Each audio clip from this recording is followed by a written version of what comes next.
शत्रु पर भी मित्र का भाव रखता है यदि वात्सल्य गुण से युक्त होता है। तो जैसे ही आंख खुलती है, ध्यान टूटता है और चारों मंत्री जो उपसर्ग करने वाले थे, जो मारने आए थे, जो जीवन लेने आए थे, उन्हीं के लिए जीवन दान दे रहा है, उन्हीं के लिए अभय दान दे रहा है। और अभय दान के रूप में कि अहिंसा व्रती हूँ, अगर कोई गलती करता है तो पाप से घृणा नहीं, पापी से घृणा नहीं, पाप से घृणा करो। इसका पाप ये जरूर है कि ये मिथ्या के वशीभूत हो करके यति पर उपसर्ग कर रहा है, यति को मारने के विचार कर रहा है, यही भूल है। इसे अगर ये भूल स्वीकार कर ले तो ये क्षमा क्या है, ये क्षमार्थी है, अर्थात क्षमा का पात्र है। तो चारों ने जैसे ही मुनिराज ने कहा इनके लिए क्षमा अभय दान दिया जाए, तो देवता ने क्या किया कि कीलतपना जो था उसको छोड़ा किया और वह चारों के चारे देवता के कदमों में गए। देवता ने कहा मुझसे नहीं, इन देवता से मांगो माफ़ी, और मुनिराज से माफ़ी मांगी, लेकिन बाहर से मांगी अंदर से कटता रही, अंदर में बैर की गांठ बनी रही। माफ़ तो मुनिराज ने कर दिया, तुम्हारा दर्पण गंदा है तो तुम जानो, मेरा दर्पण तो साफ है, मेरा मन के रूपी दर्पण तो साफ है। तुमने क्षमा मांगी, और मांगो या ना मांगो मैं तो अहिंसा व्रती हूँ, क्षमा करता हूँ। खम्मामी सब जीवाणाम करते हुए निकले और वो तो अपने गुरुदेव के पास पहुँच गए। यहाँ राजन ने कहा कि मुनिराज ने तो क्षमा कर दिया, लेकिन मैं क्षमा नहीं करूँगा। अब तुम्हें यहीं के यहीं राज में से अर्थात काला मुख किया और जूतों की माला पहना करके और देश निकाल दिया। वह भटकते भटकते भटकते 12 वर्ष तक भटकते रहे और अंतोगत्ता भटकते भटकते वह हस्तिनापुर नगरी में पहुंच गए। वहां पर महापद्म के पुत्र पद्म राजा राज्य करते थे।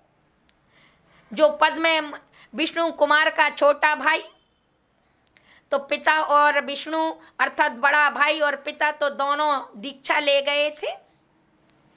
छोटा पुत्र पद्म जो राज्य कर रहा था और ये चारों के चारों मंत्री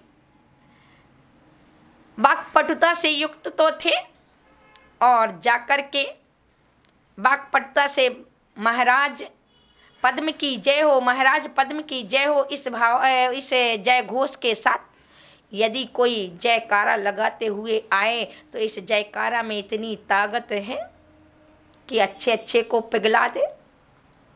और जयकारा लगाते हुए गए तो सारे सभागण देखने लगे कौन ऐसे परम भक्त आ गए, कौन राजभक्त हैं जो राजा की ऐसी जयकारा लगा रहे। चारों को देखा, चारों ने अपनी वाक्पटुता से अपनी बातों को प्रस्तुत किया। कहते वचनों में वो ताकत होती है कि अच्छे अच्छे को पिघला देती है और अच्छे अच्छे को तोड़ देती है। वचनों की वो ताकत होती है। जो बाण काम ना करे वो वचन काम कर दे। क्या? जो बाण काम ना करे वो वचन काम कर दे, जो बीड़ा काम ना करे वो वचन काम कर दे। तो यहाँ पर चारों के वचनों से वाक्पटुता से महाराजा पद्म की जय हो जय हो जय हो करने के बाद महाराजा पद्म ने पूछा भाई तुम कौन हो, कहाँ से आए हो। इन्होंने परिचय दिया और हम चारों में वो ताकत है, हम चाहें तो आकाश को जमीन पर ला दें। ये ताकत रखते हैं, हम चारों में इतनी विद्युतता है। महाराज मैंने सुना है कि आप बड़े परेशान हैं, से आपके पड़ोसी राजा से आप बड़े परेशान हैं। आप बस अगर आप हमारी सहायता लेना चाहें तो हम 2 दिन में ही परास्त कर देंगे, इतनी ताकत रखते हैं। अंधा क्या चाहे 2 आँखें, भूखा क्या चाहे भोजन, गरीब क्या चाहे दरिद्र क्या चाहे धन। ऐसी ही यह क्या चाह रहे थे कि वह परेशान हैं, कोई ना कोई सहयोगी मिले। और इनकी बातों को सुन करके प्रशंसा की चाशनी में चिपक गए पद्म राजा और पद्म राजा ने इनके शब्द सुने और कह दिया कि भैया यदि तुम हितैषी हो तो हमारा एक ही काम कर दो, जो पड़ोसी राजा सिंहबल है, जब से मेरे पिता और भाई गए तब से इन्होंने मुझे कमज़ोर समझा और मुझ पर हमला कर दिया है, तो ये मुझे डर है, अर्थात ये मेरे शत्रु हैं, इसलिए इन शत्रु को यदि जीत दोगे तो तुम्हें जो मोह मांगा इनाम दिया जाएगा।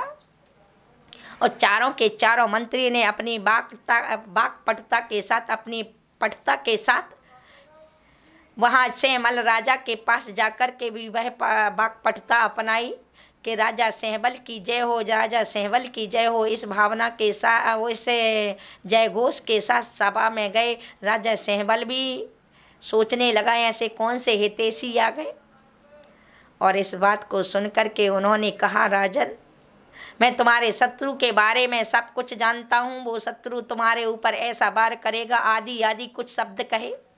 और राजा को लग गया ये तो कोई मेरा हितैषी है। तो इन्होंने चारों ने कहा कि आपको मैं कुछ गुप्त बात बताना चाहता हूँ, बताइए भाई। लेकिन ये गुप्त बात है, गुप्त में ही बताई जाएगी, सभा में नहीं बताई जाएगी।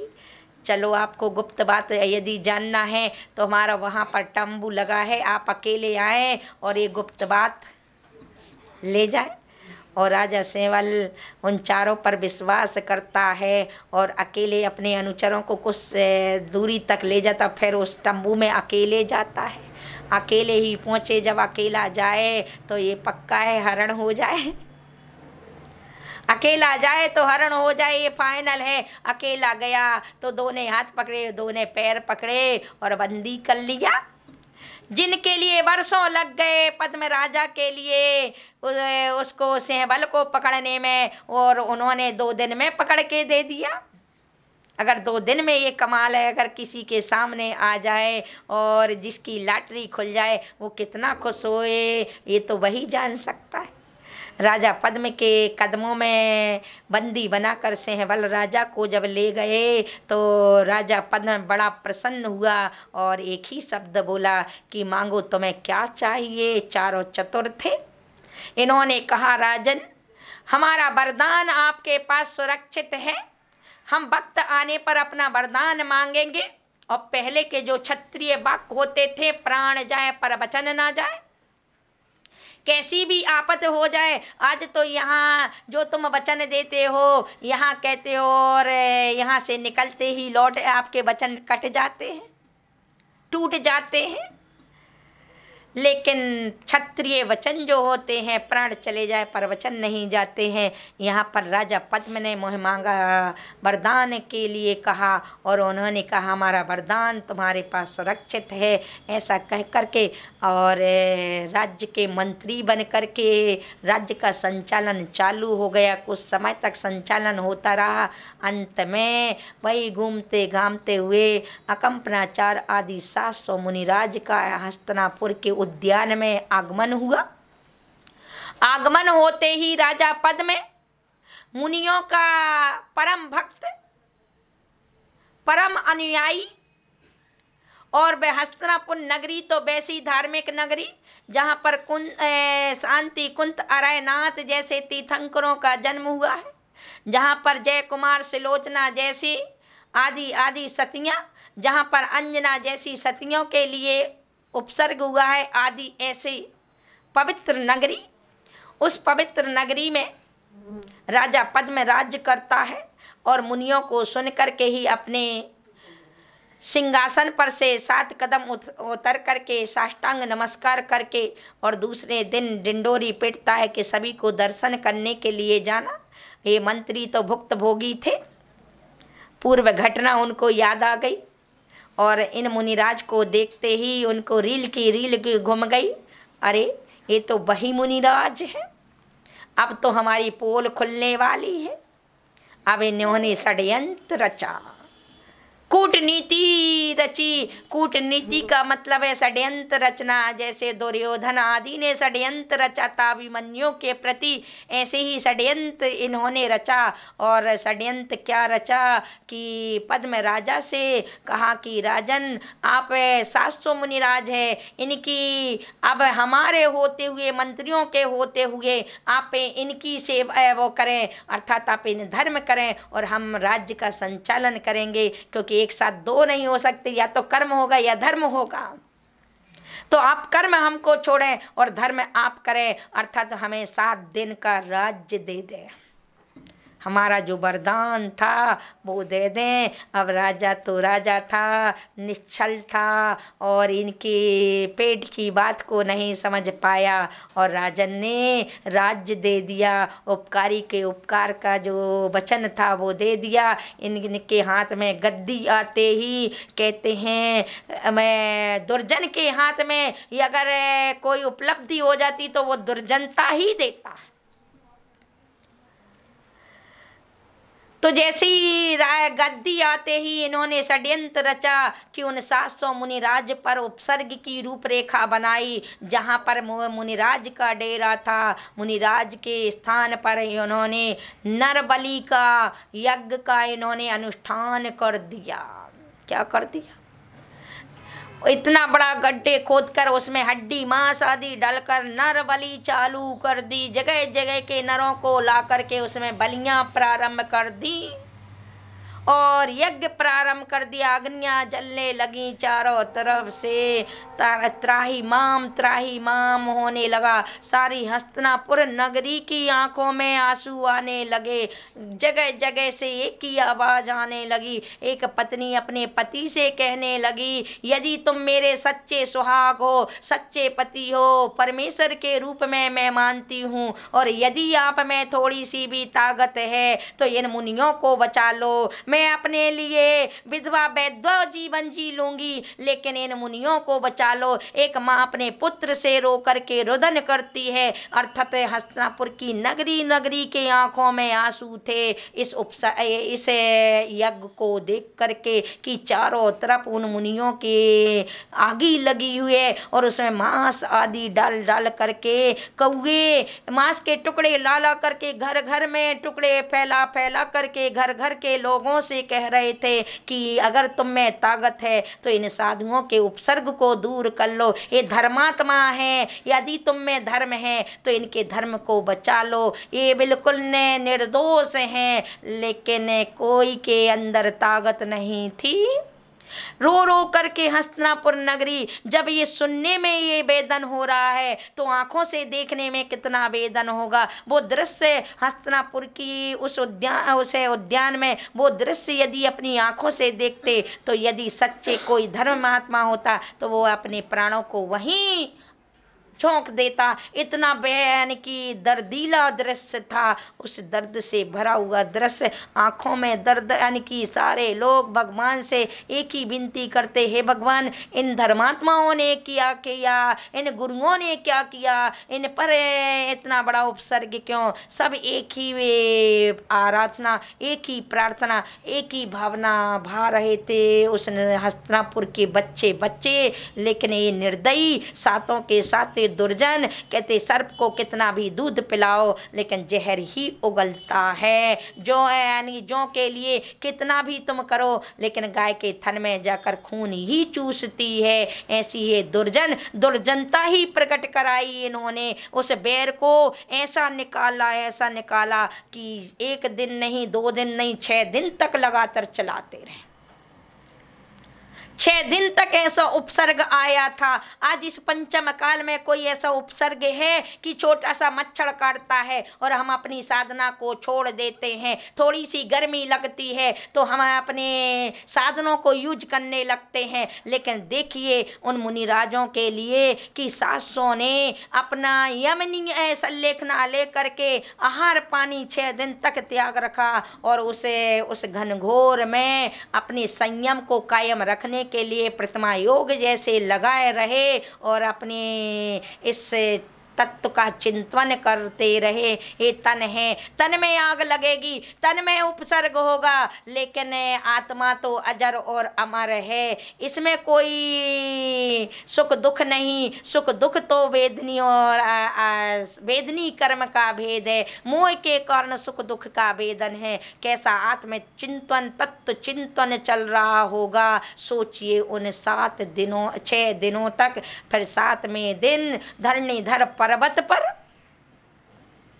धरणीधर पर्वत पर शुल्लक जी के साथ सार चंद नाम के आचार्य थे, और वह श्रवण नक्षत्र में